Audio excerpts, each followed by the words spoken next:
सभी को M Laxmikant series में स्वागत है। तो आज हम लोग देखेंगे कि प्रमोशन में किस तरह से आरक्षण की सुविधा की गई है और किसको हटाया गया है, और पूरे निचोड़ हम लोग उसको बेहतरीन कॉन्सेप्ट माध्यम के द्वारा सीखेंगे।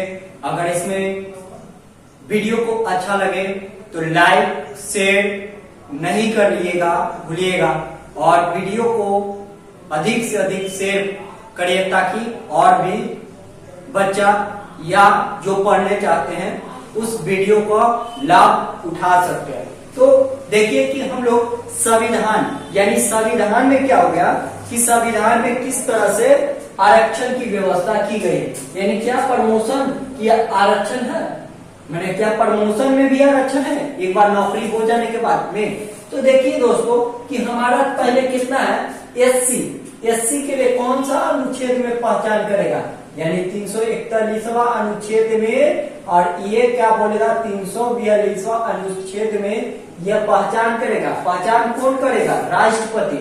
यानी एससी एसटी की पहचान कौन करेगा, राष्ट्रपति। और ये अगर एक बार राष्ट्रपति बिल पारित हो गया तो उस कंडीशन में राष्ट्रपति का अधिकार न बल्कि संसद का अधिकार होगा। और क्या होगा, राष्ट्रपति राज्यपाल के परामर्श करके एसटी किसको शामिल करना है, किसको हटा मतलब किसको शामिल करना है, वो ये राष्ट्रपति की कार्य होती है। तो देखिए कि ओबीसी और ये क्या है, एससी 341वां अनुच्छेद, और एसटी के लिए प्रावधान 342वां अनुच्छेद की गई है, और उसी में भी ओबीसी के आता है। तो अब हम देखते हैं कि ओबीसी का मतलब क्या होगा कि आर्टिकल हम लोग देख लेते हैं पहले क्या 340, यानी 340 में कहा गया कि अगर कोई भी व्यक्ति पिछड़ा हुआ होगा, यानी क्या होगा, पिछड़ा हुआ वर्ग में आएगा तो उसको क्या होगा, समन्वय के लिए नियुक्ति के रूप में आरक्षण के रूप में रख सकते हैं। यानी हम देख सकते हैं यहाँ के बाद में कि राष्ट्रीय पिछड़ा हुआ वर्ग यानी ओबीसी यानी ओबीसी के, तो इसमें क्या था, ओबीसी के लिए एक मिनट एक और हम छोड़ दिए थे। तो आर्टिकल 338 में ये क्या है कि क्या है, एससी के लिए, और एसटी के लिए क्या प्रावधान है, ए में, और ओबीसी की प्रावधान कहां पर में है, 338वां अनुच्छेद बी में इसको प्रावधान की गई थी।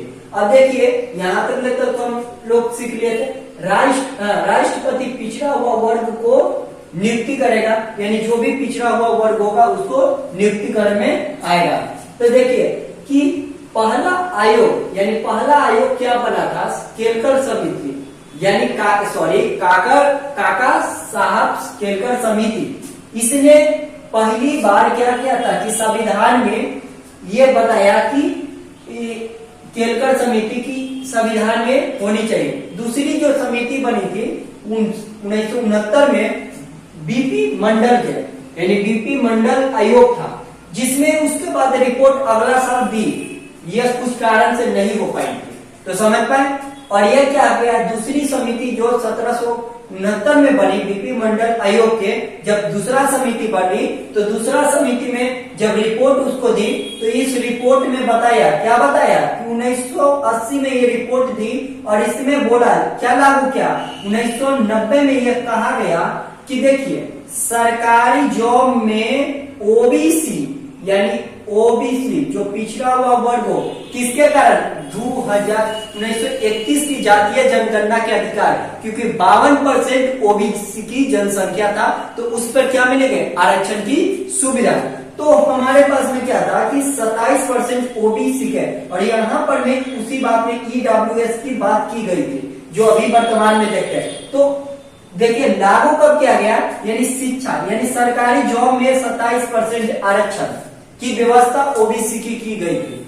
और लेकिन शिक्षा में कब लागू किया, लेकिन वो बात को एक शर्त कौन मान लिया, ये मान लिया, लेकिन दूसरा शर्त 2000 यानी शिक्षा में भी कोचिंग में लागू किया गया 2006 में। तो आपसे पूछा जाएगा कि केलकर जो समिति था यानी 1990 में, यानी 27% ओबीसी यानी मंडल आयोग 1969 में आया था, तो उसी ने बताया था कि इसके इसी को रिप्रेजेंटेटिव को मंडल आयोग के या सरकारी जॉब में वह 27% के, लेकिन एक को मंडल आयोग के नहीं माना गया। ये 2006 में संविधान में इसको संशोधन करके शिक्षा का लाभ, यानी शिक्षा में भी आपको कोचिंग होना चाहिए, बनना चाहिए।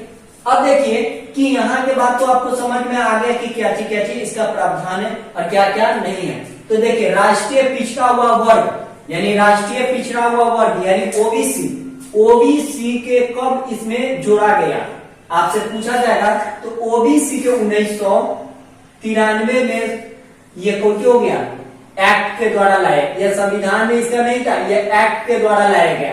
अब पूछेगा कि संविधान में कब दिया गया, तो 102वां संविधान यानी 102 संविधान 2018 में यह क्या हो गया, संविधान में इसको ओबीसी को या जितना के हो गया, ये संविधान में इसको जोड़ा गया था। समझ पाए?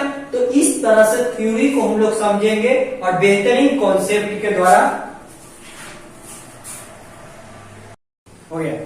देखिए अब हम लोग देखेंगे कि प्रमोशन के आज जो टाइटल था जो हमारे पास में, जो यूट्यूब पर जो थंबनेल में आप लोग देख रहे हैं ना, क्या प्रमोशन में आरक्षण मिलना चाहिए, बेहतरीन कॉन्सेप्ट के देखिए इसको कैसे सीखा जा सकता है। क्या देखिए यहाँ पर मैं क्या प्रमोशन में आरक्षण नहीं दिया जा सकता, इंदिरा सहनी केस में था। मैंने पहले हम समझा देते हैं, मान के चले कि 1952 से पहले क्या था कि एससी एसटी के लिए आरक्षण की व्यवस्था की गई थी। मूल संविधान में हमारे पास में क्या था कि एससी और एसटी के लिए संविधान में दर्जा था, लेकिन ओबीसी के संविधान संशोधन करवाया गया था, उसमें डलवाया गया था। और ये कब डलवाया गया था, संविधान 102वां संविधान संशोधन 2018 में दर्जा प्राप्त हुई थी।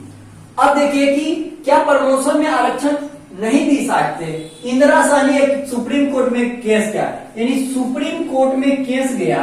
सुप्रीम कोर्ट में जब केस गई तो कोर्ट में यह जब कही कि देखिए एक व्यक्ति यूपीएससी लेवल का हो गया, एससी लेवल का माने एसटी अति पिछड़ा हुआ वर्ग, तो उसमें चल गया कि देखिए ना कि आप ये जो कर रहे हैं ये एक बार तो नियुक्ति कर रहे हैं और नियुक्ति के बाद में भी आरक्षण, माने नियुक्ति को मेरा यूपीएससी हो गया उसके बाद में मेरा आरक्षण हुआ, तो इस पे कोची गया सुप्रीम कोर्ट पर केस गया।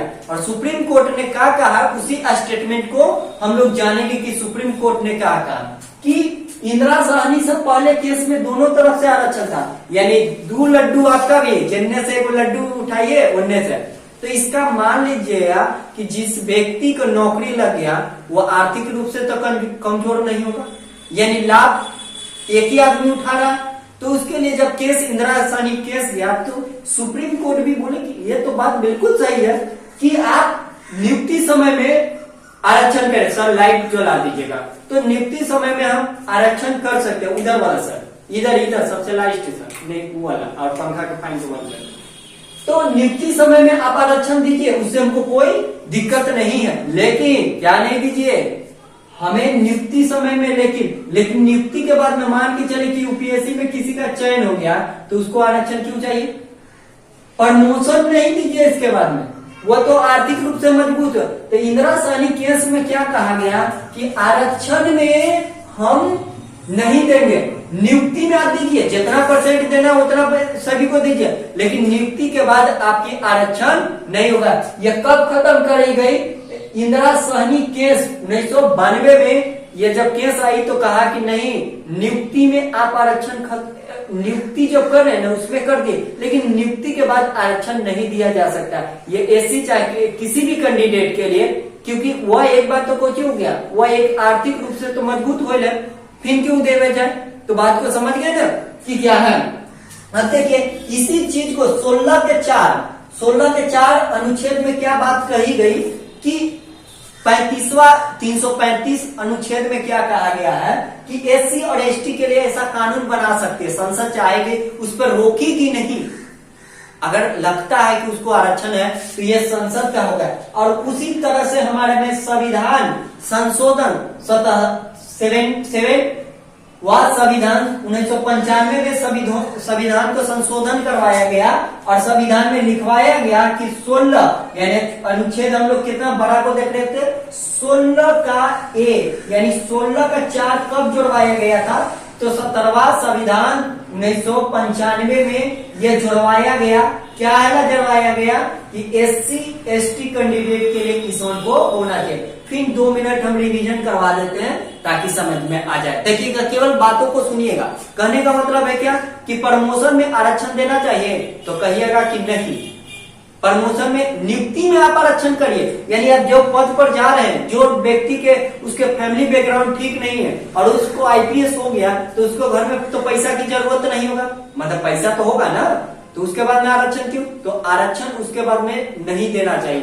ये कब आई थी जजमेंट सुप्रीम कोर्ट 1952 में और 95 में यह जुड़वा दिया गया कि 17वां संविधान अनुच्छेद इसको ST और ST के लिए यह प्रावधान चाहेगी तो कर सकते, इसे रोकेगी नहीं। तो अगर वीडियो अच्छा लगे लाइक शेयर करें। आज हमारा 16वां अनुच्छेद खत्म हो गया और हम लोग कल से अनुच्छेद 17 और 18 को भी देखेंगे, मूल अधिकार को, फंडामेंटल अधिकार। जय हिंद दोस्तों।